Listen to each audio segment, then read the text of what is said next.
পাকিস্তানের হাতে রাফাল খোয়ানো ভারতকে এবার বড় প্রস্তাব দিয়েছে পুতিনের দেশ। ভারতের একমাত্র মিত্রদেশ রাশিয়া চাইছে ভারতের মাটিতেই হোক সুখোই সিরিজের পঞ্চম প্রজন্মের অত্যাধুনিক সু-57 যুদ্ধবিমান তৈরির কারখানা। তবে রাশিয়ার এই প্রস্তাবে এখনই কোনো সিদ্ধান্ত জানায়নি ভারত। প্রস্তাবটি বর্তমানে তারা যাচাই বাছাই করছে বলে বিভিন্ন গণমাধ্যমের খবরে জানা গেছে।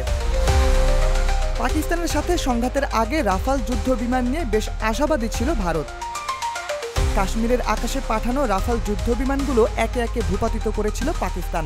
তারপর থেকে রাফাল যুদ্ধ বিমানের নাম যেমন খারাপ হয়েছে, তেমনি সম্পর্ক খারাপ হয়েছে ভারতের সাথে ফ্রান্সের। তবে তারপর যখন ট্রাম্পের মধ্যস্থতায় যুদ্ধবিরতি হয়, তারপর থেকে যুক্তরাষ্ট্র থেকে মুখ ঘুরিয়ে নিতে শুরু করে ভারত। এমনকি তখন যুক্তরাষ্ট্র থেকে বিমান কেনার কথা ছিল, তবে সম্পর্ক খারাপ হওয়ায় সে আর হয়ে ওঠেনি।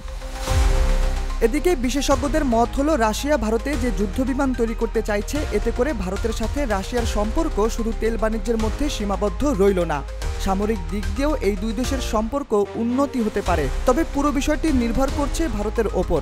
ভারত রাশিয়ার এই প্রস্তাবে সাড়া দেবে নাকি তারা এড়িয়ে যাবে। এক্সট্রিম মশার কয়েল প্ল্যান্ট ফাইবার দিয়ে তৈরি, ডেঙ্গু, চিকুনগুনিয়া বাহি সহ যে কোনো মশার বিরুদ্ধে দেয় এক্সট্রিম সুরক্ষা। জানা গেছে, রাশিয়া ভারতে বিমান তৈরির কারখানার অনুপ্রেরণা পেয়েছে যখন ভারত রাশিয়ার কাছ থেকে 38টি সু-57 যুদ্ধবিমান কেনার আগ্রহ দেখিয়েছে। ভারতের এই প্রস্তাবের পর মস্কো থেকে জানানো হয়, এই প্রস্তাব খুশি মনে গ্রহণ করেছে রাশিয়া। যথাসময়ে একদম প্রস্তুত অবস্থায় এই বিমানগুলো ভারতে পাঠানো হবে। তখনই মূলত মস্কো জানায় সু-57 সিরিজের যুদ্ধবিমানগুলো ভারতেই তৈরি হোক। মস্কো এই ইস্যুতে নয়াদিল্লির উত্তর আশা করছে। বেশ কয়েকটি ভারতীয় গণমাধ্যম থেকে জানা গেছে, রাশিয়ার সাথে মিশে এই যুদ্ধ বিমানগুলো তৈরি করবে ভারতের রাষ্ট্রায়ত্ত কোম্পানি হিন্দুস্তান অ্যারোনটিক্স লিমিটেড। বিমানগুলো তৈরি হবে মহারাষ্ট্রের নাসিক জেলায় HLLL কারখানায়।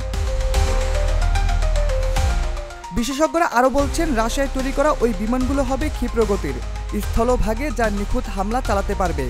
যে কোনো আবহাওয়া চলাচলের সক্ষমতা নিয়ে এই বিমানগুলো প্রতিপক্ষের আকাশ প্রতিরক্ষা ব্যবস্থাকে ফাঁকি দিতে পারবে। অর্থাৎ পঞ্চম প্রজন্মের একটি যুদ্ধ বিমানের যা যা বৈশিষ্ট্য থাকা প্রয়োজন, সেগুলো সবই রয়েছে সু-57 যুদ্ধ বিমানে।